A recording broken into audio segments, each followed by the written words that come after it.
Kasus yang sebelumnya kasusnya belum ada, terus tiba-tiba ada, itu bisa kita kategorikan sebagai wabah.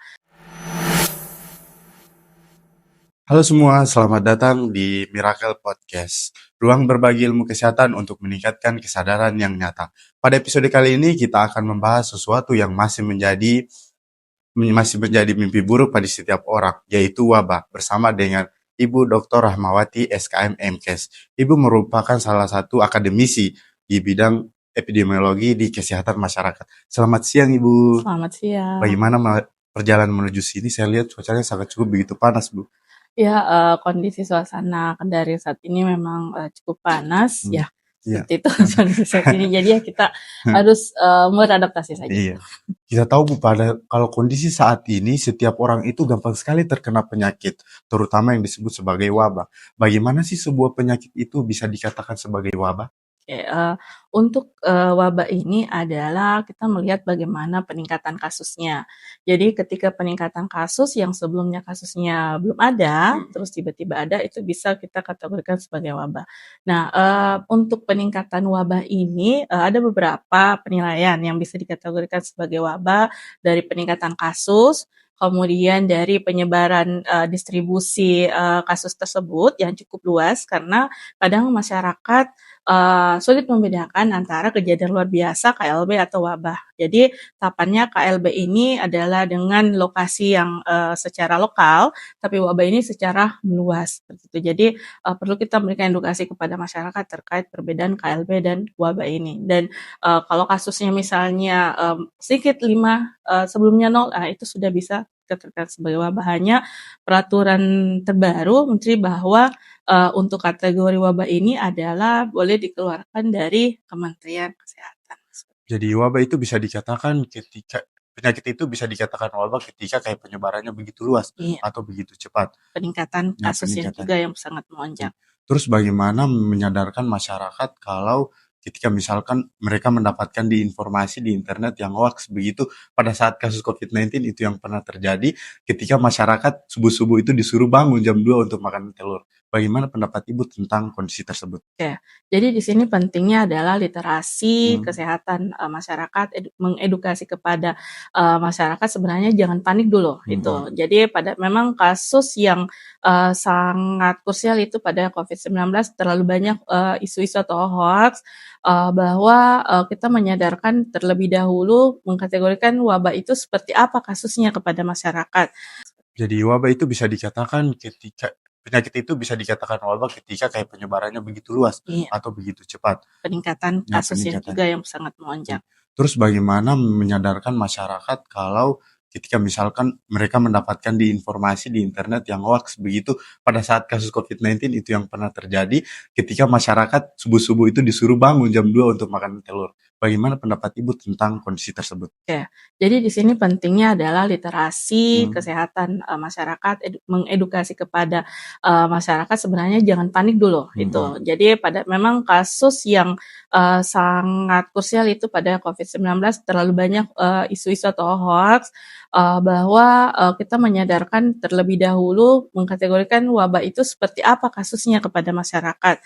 Kemudian bagaimana memberikan edukasi kepada masyarakat tentang wabah ini, karena kalau biasanya dari wabah ini juga kalau 1-2 kadang masih ada yang masyarakat kayak santai-santai saja. Padahal sebenarnya kasus ini sudah bisa kita kategorikan masuk sebagai KLB atau sebagai wabah, yang mana seharusnya adalah upaya melakukan pencegahan supaya tidak menyebarluaskan penyakit tersebut sehingga kasusnya melonjak. Jadi kalau kayak kasus betul kayak COVID lalu makan telur, itu bisa artinya mencegah atau tidak terjadi COVID, itu memang sangat hoax. Jadi disitulah peran sebenarnya kita seorang public health memberikan edukasi tentang COVID-19 itu seperti apa, menyadarkan masyarakat itu seperti itu. Jadi jangan langsung bawa tentang wabah seperti ini. Jadi memang itu kita harus betul-betul memberikan edukasi kepada masyarakat. Dan terkait juga bukan kalau misalkan tiba-tiba itu wabah datang, bagaimana kesiapan kita secara fasilitas ataupun secara mental dalam menghadapi wabah?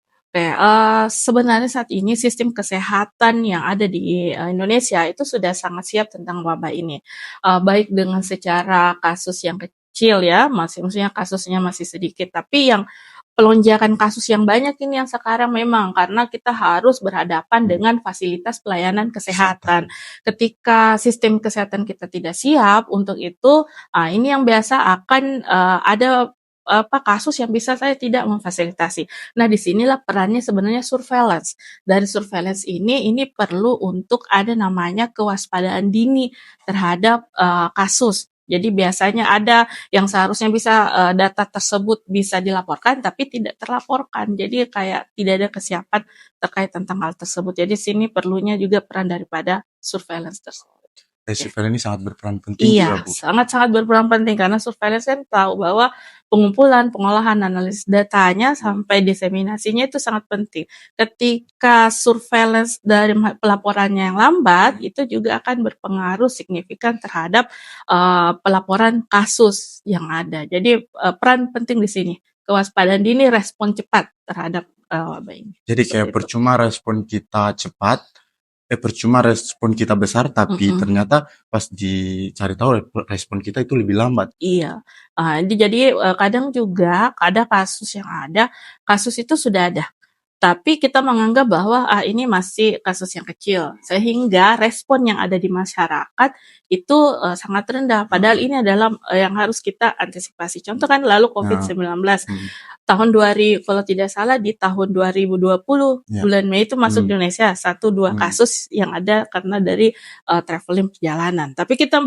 masih menganggap hal yang biasa. Tapi ketika sudah menyebar sekitaran bulan-bulan April ke atas, nah sudah ada respon cepat daripada pemerintah yang kemudian menganggap bahwa COVID ini bisa dikategorikan sebagai wabah. Seperti itu. Untuk kayak misalkan kan semua fasilitas itu di setiap daerah tidak semestinya merata atau belum merata. Terus bagaimana memberikan edukasi kepada masyarakat yang masih tertinggal soal fasilitas kesehatan pada saat terjadinya wabah? Oke, sebenarnya sih peran daripada juga tenaga kesehatan.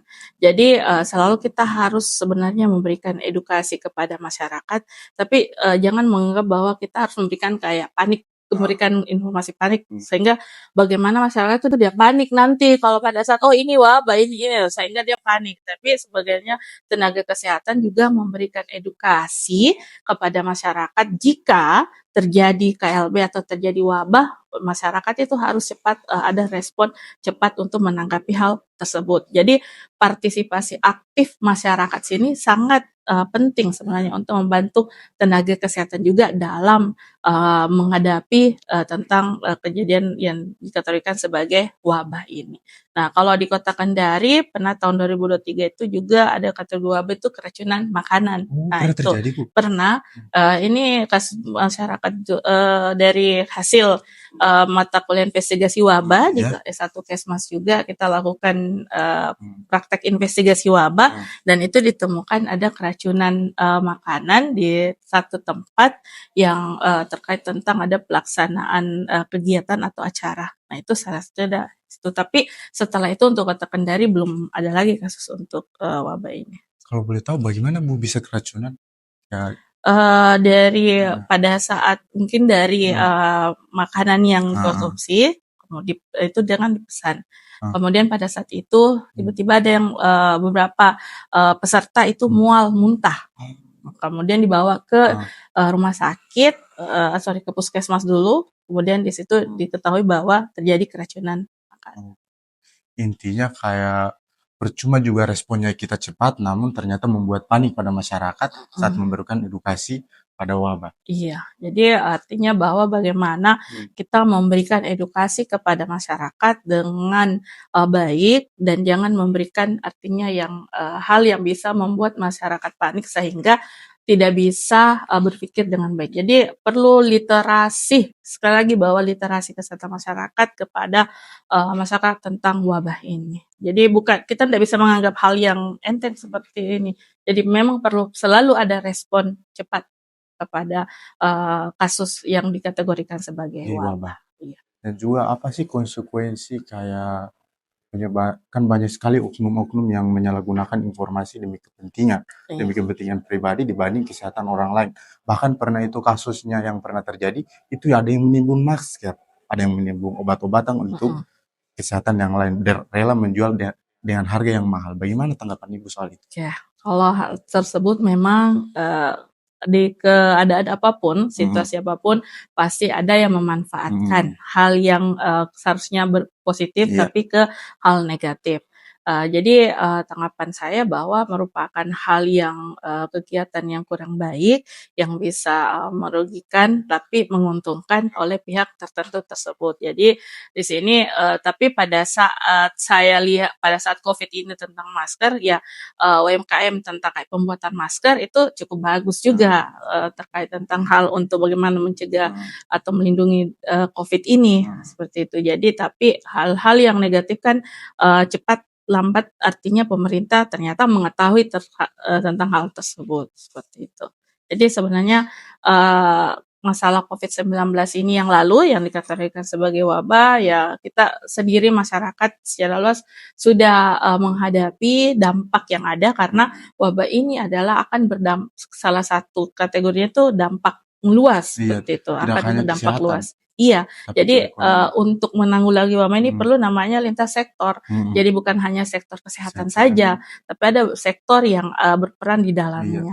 Jadi ke sektor, pendidikan, kayak Covid kan bagaimana sektor pendidikan bisa, masuk untuk mengedukasi kepada masyarakat, sektor kesehatan, kemudian sektor pemerintah, sektor bagian gizi dan sebagainya. Karena saya lihat itu penyebab dari dampak dari COVID-19 itu tidak hanya kesehatan, tapi pada UMKM di sekitar, banyak sekali Iya. toko-toko yang tutup akibat dari COVID tersebut.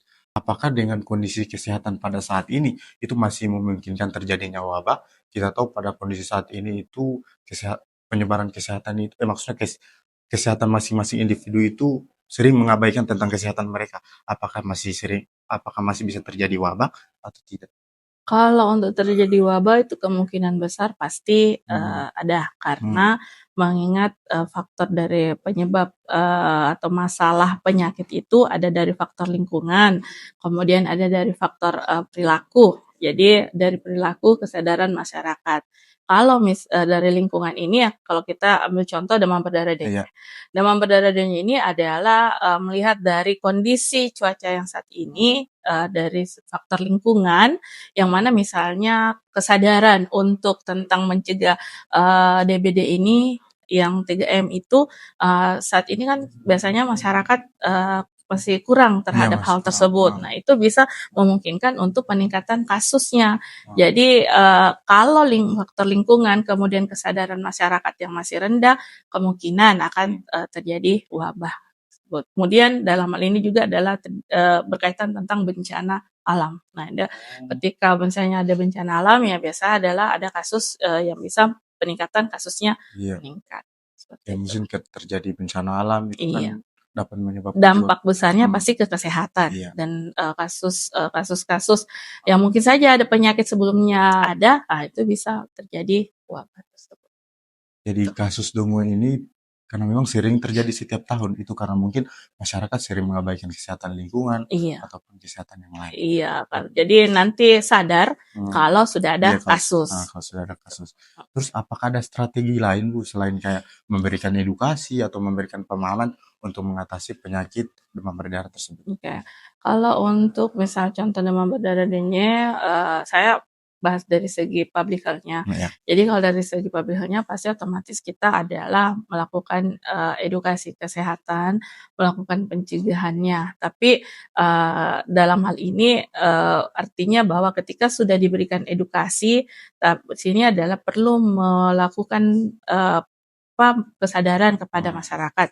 Kemudian hal yang biasa kita lakukan, pengalaman ketika kita lakukan pengabdian masyarakat atau misalnya lakukan penelitian, di sini juga adalah, kalau mau melibatkan orang-orang yang ada di sekitaran kita yang paham tentang kesehatan, ya biasa kita bekerja sama dengan kader kesehatan. Nah, jadi bagaimana kader kalau memberikan kesadaran kan itu melihat daripada, perilaku atau tindakan kan, kalau hanya memberikan secara teori tanpa ada tindakan itu biasa yang sulit untuk meningkatkan kesadaran masyarakat. Jadi perlu ada role model ada yang artinya memberikan contoh bahwa seperti ini yang harus kita lakukan untuk upaya bagaimana untuk menghilangkan sama sekali kasusnya itu susah. Tapi kalau untuk artinya menurunkan kasus itu bisa saja kalau kita didukung dengan faktor-faktor tersebut. Jadi melibatkan orang-orang yang sekitar yang bisa membantu untuk meningkatkan kesadaran masyarakat. Orang-orang yang lebih berpengaruh di setiap wilayah. Jadi biasa dari pihak puskesmas, kemudian ada kader kesehatan. Jadi kan masyarakat biasa dekat dengan kader. Kadang mereka ada kegiatan ya, jadi mereka bisa melewati memberikan edukasi itu dengan kader tersebut seperti itu. Jadi sebenarnya kalau kita lihat masyarakat, kita harus melihat dari segi selain memberikan teori, kita perlu juga memberikan contoh bagaimana upaya pencegahan terkait tentang misalnya kasus demam berdarah dengue. Nah, yang biasanya kan memberikan kesadaran itu yang susah. Salah satu upaya pencegahan DBD itu kan lewat fogging. Salah satu yang biasa dilakukan. Tapi kadang ada masyarakat yang tidak mau rumahnya di fogging karena takut ada keracunan lah apa dan sebagainya. Keracunan asap. Keracunan asap. Jadi itu yang perlu kita berikan pemahaman kepada masyarakat tentang hal tersebut seperti itu.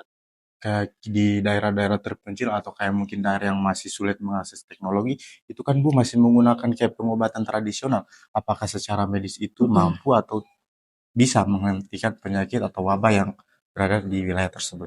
Oke, untuk ya ini kembali ilmu kesmas ya, antropologi sosial budaya yang percaya terhadap pengobatan-pengobatan tradisional. Tapi ini yang biasanya memang ada beberapa kasus biasa di masyarakat itu memberikan obat-obat tradisional dan itu manjur. Hanya perlu dulu dipahami bahwa diagnosanya betulkah ini DBD karena ada beberapa tindakan kan yang dilakukan ternyata penyakit itu bukan penyakit seperti DBD, tapi obat tradisionalnya yang diberikan sehingga meninggalkan kasus kematian seperti itu. Jadi di sini memang kita tidak bisa pungkiri peran sosial budaya masyarakat, kepercayaan masyarakat terhadap pengobatan tradisional itu masih ada seperti itu. Masih ada. Ada yang biasa memberikan obat-obat herbal, toh jadi itu biasa yang dikasih. Karena percaya tidak mau melakukan pengobatan ke dokter. Ya mereka kadang lebih memilih kayak obat tradisional daripada dokter. Daripada dokter ya kembali bahwa ini perannya juga kita sebenarnya sini memberikan edukasi.